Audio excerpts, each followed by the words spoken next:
William Blake's The Marriage of Heaven and Hell is fully informed by what I described in another lecture as romantic irony. It is constantly undercutting itself.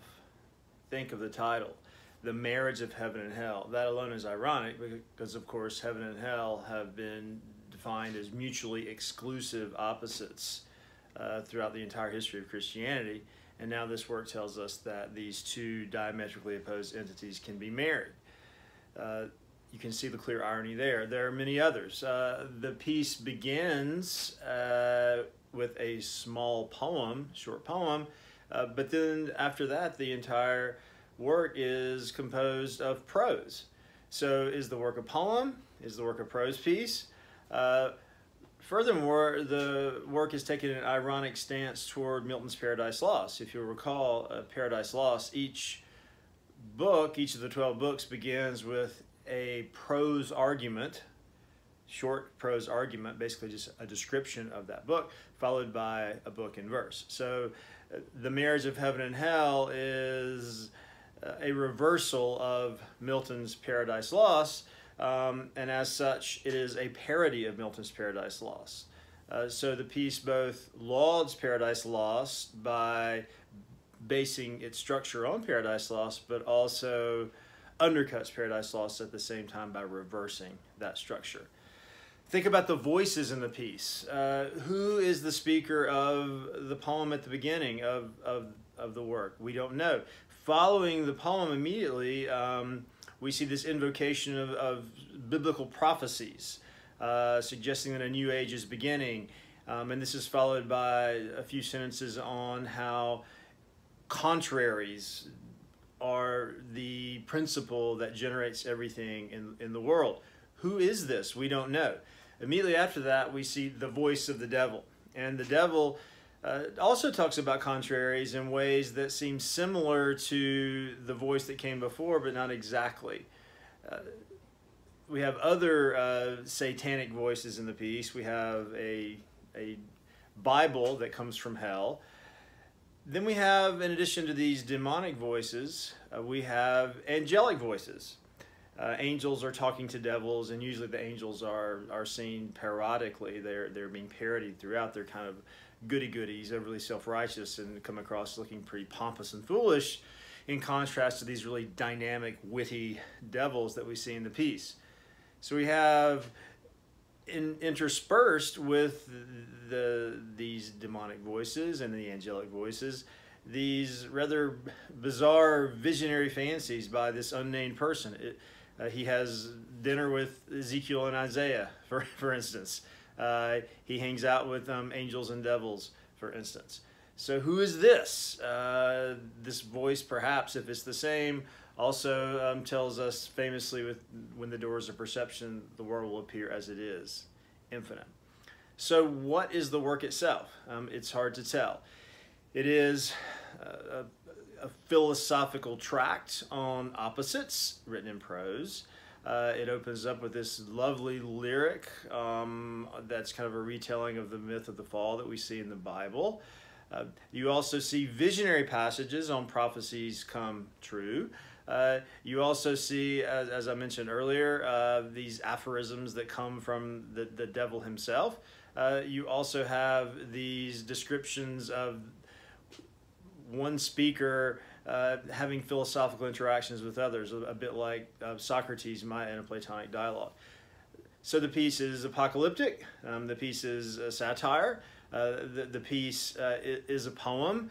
The piece is a philosophical treatise, and so much more. So what is it? It is and is not. The minute you call it one thing, it becomes its opposite.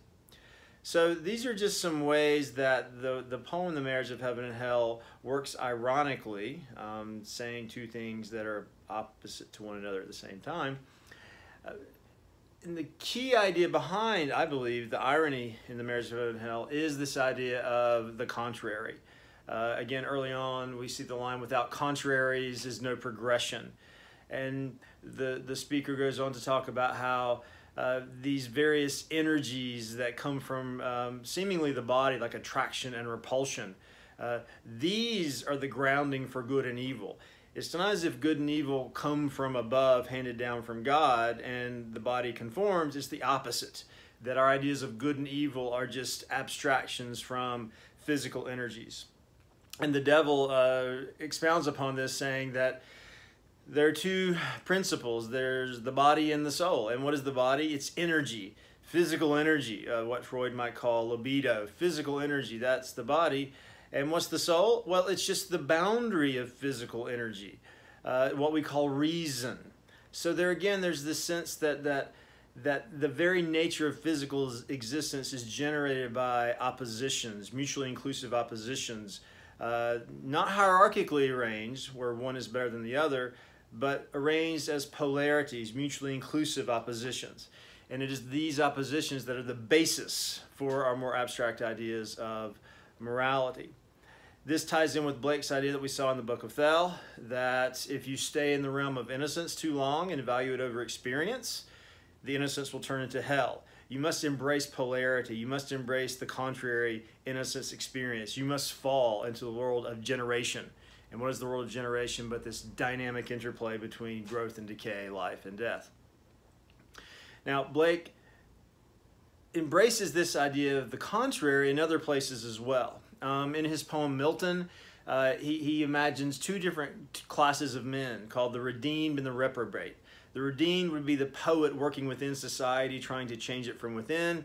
The reprobate would be the wild man out in the desert, the prophet crying in the wilderness. And these two energies need each other to survive. You can't have one without the other, just as you can't have up without down. But a third class is called the elect. And the elect believe that from the very beginning of the universe, people are deemed elected for heaven or elected for hell. It's a puritanical belief. And this class of men, the elect, want stasis. They don't want change. They don't want dynamism.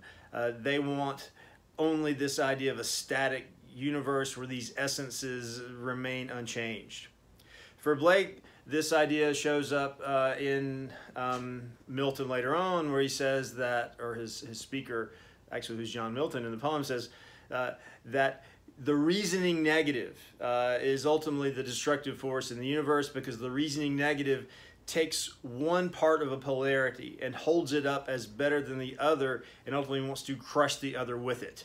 So in this regard, you might say, oh, okay, the spiritual part of existence is good, the bodily part is bad, so the spirit should somehow crush the body. As opposed to the reasoning negative, contraries. Contraries. Again, that dynamic interplay of oppositions that generate life. Blake himself said the highest form a poet can achieve is Eden. Eden not as a place, but Eden as a state of mind, which he likens to intellectual hunting, where the mind is constantly positing and questioning, positing and questioning, positing and questioning. And it's precisely this intellectual dynamism is what generates the poetic art that we enjoy in William Blake.